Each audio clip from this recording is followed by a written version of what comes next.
Hey, so I'm just going to try to keep this intro short and sweet since this video is going to be quite long already. But today I'm just going to be doing my top 25 coasters that I've ridden. And currently I have ridden 66 credits. By the way, don't get mad at me for some of my Knott's Berry Farm picks since I missed Accelerator since it was closed all day. But with that out of the way, let's just get right into this top 25. Just a quick disclaimer, I kind of forgot to rank Zip and Pippin and American Thunder on this list, and they would be at positions 11 and 12, which would knock off X-Flight at Six Flags Great America and Batman at Six Flags St. Louis. So that would make Cyclops at number 25, and I am sorry for forgetting to rank those, but that's where those positions would probably be.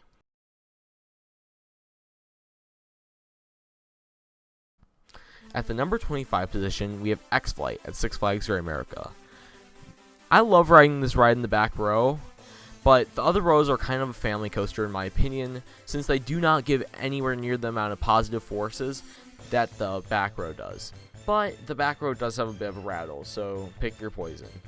But it is not a bad rattle by any means. The only part of the back row that is actually bad is how the restraints get absolutely crushed on you during moments of positive G's and when they are stacking trains on the final brake run.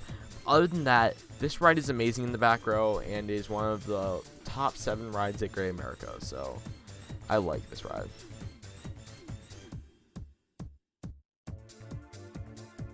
At the number 24 position, we have Batman the Ride at Six Flags St. Louis. This is not my favorite out of the 2 Batman clones I have ridden, or my favorite ride at Six Flags St. Louis, but it was quite fun, and it was an enjoyable experience overall. It just ran a bit slower than the other Batman clone I've ridden, but as a positive, it was a bit smoother. Overall, not that memorable, and it's not my favorite ride I have ridden at all.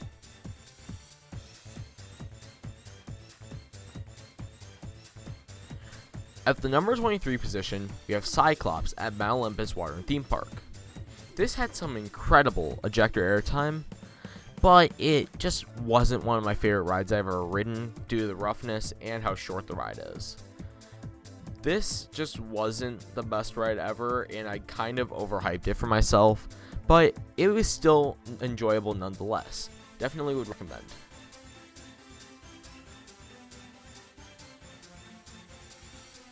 At the number 22 position, we have Demon at Six Flags Great America. Gosh, do I have a soft spot for this roller coaster. This roller coaster in the back row has one of the best drops at Great America. Number 3, which when you're talking about rides like Raging Bull and Goliath, it is absolutely amazing that this ride that was built 46 years ago is still in contention for one of the best drops in the park. Nothing bad to say about this ride, except for the fact that it's a little bit rough through the corkscrews, but it is nothing that you shouldn't be able to manage, and this ride is awesome. I love getting on this ride whenever it has almost no way at the park, since this ride is just not that popular. Overall, I don't think it has much time left, but it is still an amazing ride while it still lives.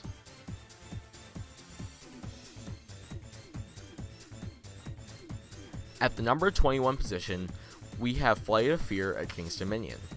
Overall, this ride was very fun, and it felt very smooth, contrary to what everyone says.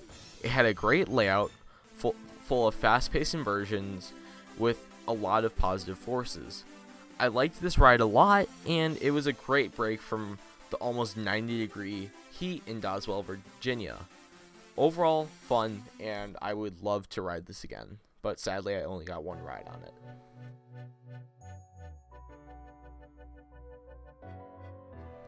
At the number 20 position, we have Max Force at Six Flags Great America.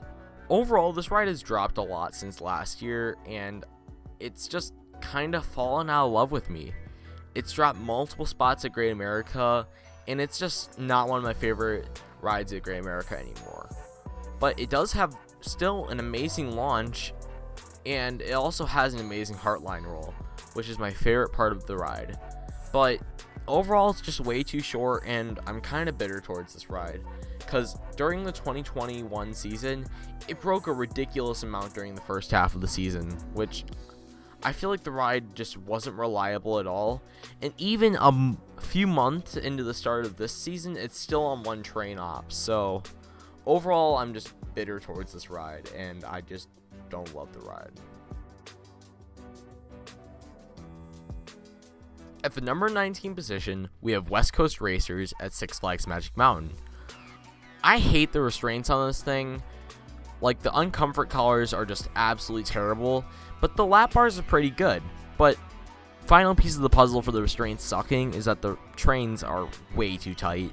This was my first Premier Rides coaster where I actually had to contort my body, as the old school Premier trains are actually very good and some of my favorite trains, but the layout was pretty good, especially the high five element, which gave some incredible ejector airtime. But other than that, this ride was pretty mediocre in my eyes.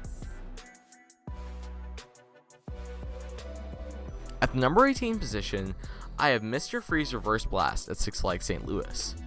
Let me just say how unique this ride is.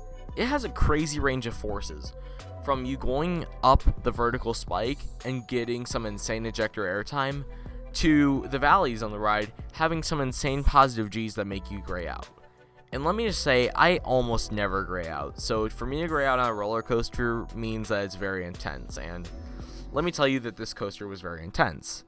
Honestly, it thoroughly exceeded my expectations going in, and I loved it, so good on this ride for exceeding expectations, and I can't wait to ride it again.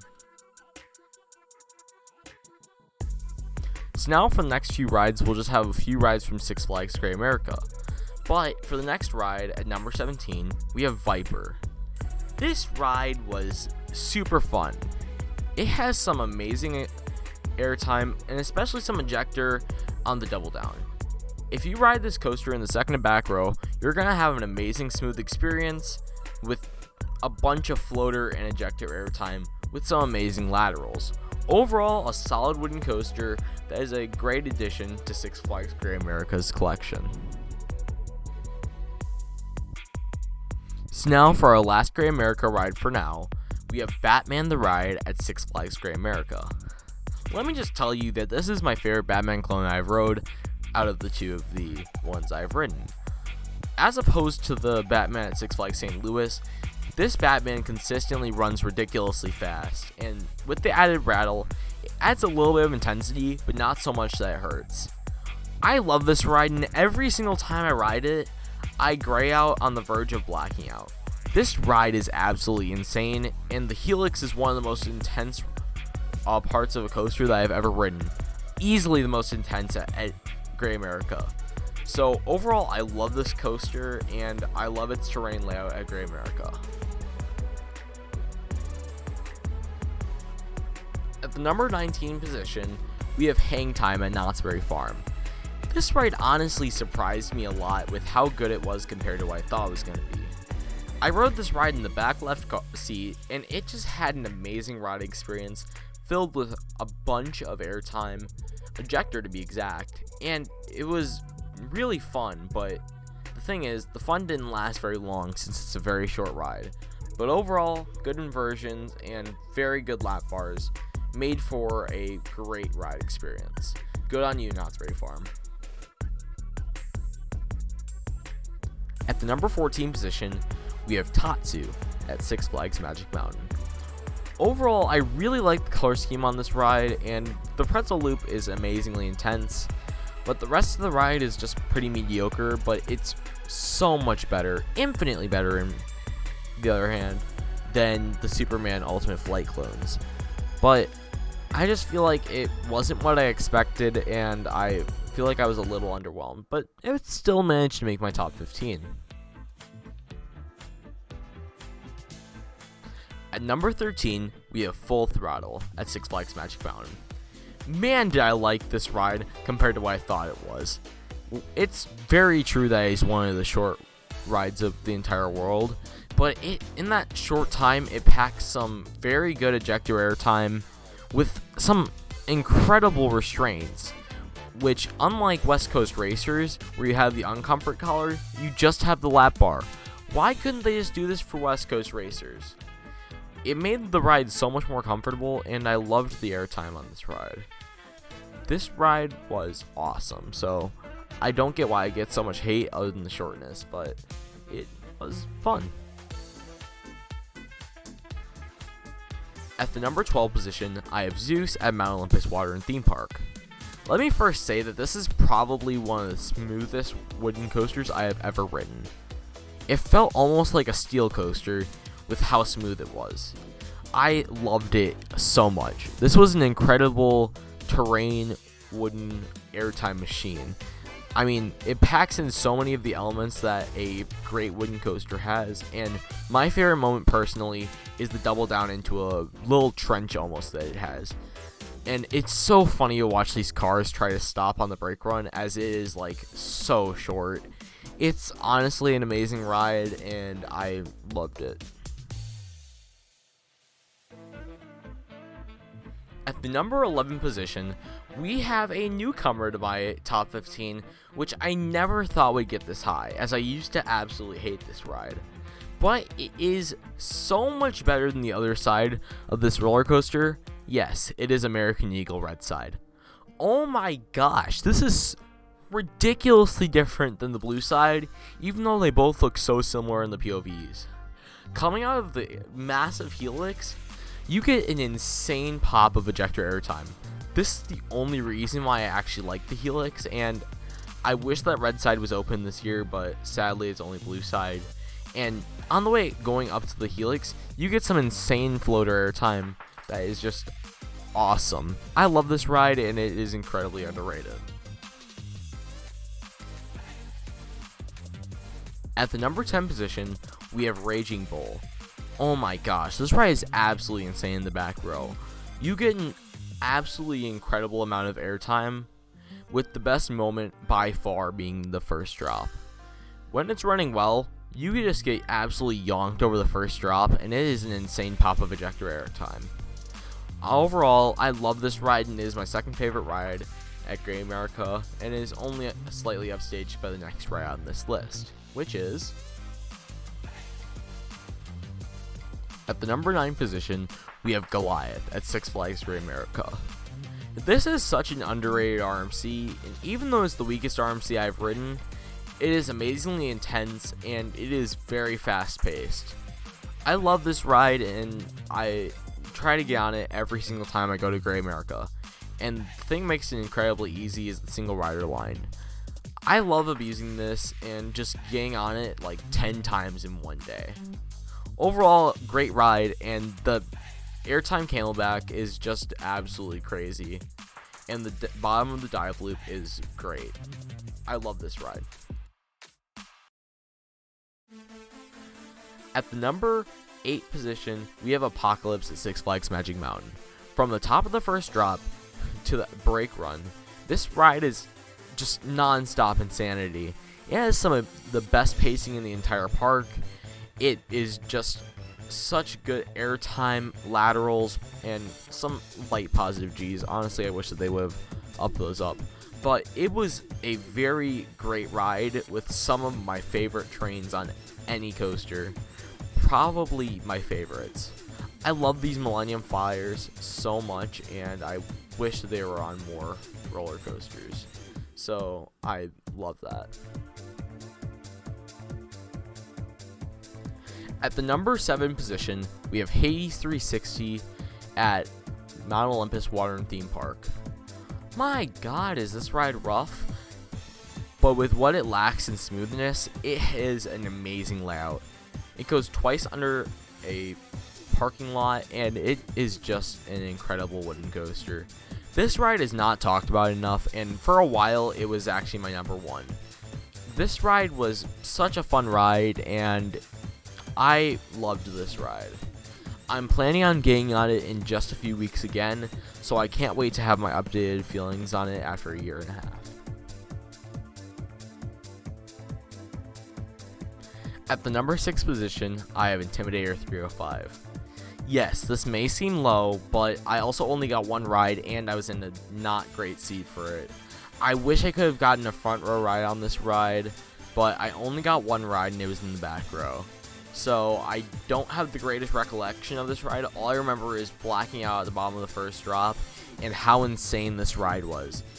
This ride is great, and I wish I could get on it again sometime soon, but I don't think I'll be making out to the East Coast anytime soon. So yeah, I'm excited though to ride it again. At the number 5 position, I have Twisted Timbers at King's Dominion. This ride is airtime heaven. Those 3 camelbacks are probably my favorite part of the ride, and it was just some amazing airtime. Also, the Twisted double up was very fun, and I loved this ride a lot. It was my favorite RMC for a long time, and this was one of the most fun rides I've ever ridden. Overall, I loved this ride, so I can't wait to get back on it in the next few years, but I don't know when that will be. At the number 4 position, we have the Boss. This was my number 1 for almost 8 months until it was knocked down by a recent coaster trip. But oh my gosh, this ride is still the most intense wooden coaster I've ever ridden. It is some of the most insane airtime at the bottom of that first drop after the straight track, after you take that little dip, because you just are hit by 2 crazy floater moments, which are that little drop off from the straight track and the airtime hill leading into the big turnaround. Overall, I loved the intensity of this ride, especially during my best ride I've ever gotten on it, a front row night ride where I had a lot of room on my lap bar. But this ride is awesome, and I feel like the Gerstlauer trains are so underappreciated, as they allow you to get some amazing airtime, and they actually work for this ride really well. So I can't wait to get on this ride again, and I'm so happy that it's only like 8 hours away from me, and I love this ride. At the number 3 position, we have Ghost Rider at Knott's Berry Farm. This ride is my number 1 wooden coaster at this point, and honestly, it gave me one of the best rides of my entire life, which was a back row night ride, which I waited 3 hours for, and somehow it was still worth it. From the amazing airtime, especially off of that mid-course, to the insane ending helix, which is completely unbanked and you get some crazy laterals. I love this ride so much, and I'm so sad that it's so far away from me. But I mean, I have these amazing memories of it, and I can't wait to ride it again. At the number 2 position is X2. Oh my gosh, this ride is so discombobulating. I loved this ride so much when I rode it, and it was honestly worth the 45-minute flash pass wait. Yes, the actual wait time was like 4 hours, and luckily I had a flash pass, but this ride was so good. I got a back row ride, and I loved this thing so much. I mean, this is one of the most, this is the most insane ride I've ever ridden. I mean, I-305 might be the most intense ride I've ever ridden, but this is the only ride that's packed true insanity for me, and I absolutely loved it. I can't wait to ride this again, and once again, I am so sad this is so far away from me. At the number 1 position, it is my favorite RMC by far, Twisted Colossus. Oh my gosh, this thing has some of the most insane ejector airtime I've ever ridden, and it is unanimously agreed upon by my family that it is the number 1 coaster that any of us have ever ridden. Honestly, I can't wait to get on it again, and I'm sad that it's so far away from me. But the 2 rides that I got on it, one of them being a racing ride, were just so incredible. I mean, the airtime, and it was just so fun having all the train interactions with the other train, and all of the inversions were perfectly executed, and so were the airtime hills like the Blue Camelback, which I absolutely loved. Can't wait to get on it again, and this ride was insane. Hey, so I just wanted to thank you all so much for getting to the end of the video.